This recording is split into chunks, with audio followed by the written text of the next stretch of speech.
तरह से अलॉट की जाएगी। चैप्टर नंबर 7 में क्या है, जो हमारे पास सेनेट ऑफ पाकिस्तान है, जो कि हाईएस्ट समझा जाता है इन द हायरार्की, और जो कि हमारे पास पेरिटी बेसिस पर है।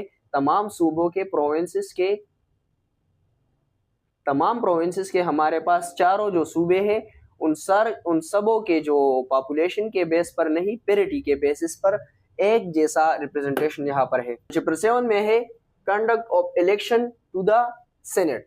अब सेनेट के इलेक्शन के बारे में जितने भी इलेक्टोरल कॉलेज का क़याम है, इसके बारे में एलिजिबिलिटीज़ है, आरओस की अपॉइंटमेंट है, रिटर्निंग ऑफिसर्स की अपॉइंटमेंट है, उनकी क्वालिफिकेशन एलिजिबिलिटी है, पोलिंग ऑफिसर्स या पोलिंग स्टाफ की जो एलिजिबिलिटी रिक्वायरमेंट, जो क्वालिफिकेशन है, जो अपॉइंटमेंट है, वो किस चीज़ में है, इलेक्शन एक्ट ऑफ 2017 के चैप्टर नंबर 7 में आपको मिल जाएगी। Thank you. अस्सलाम।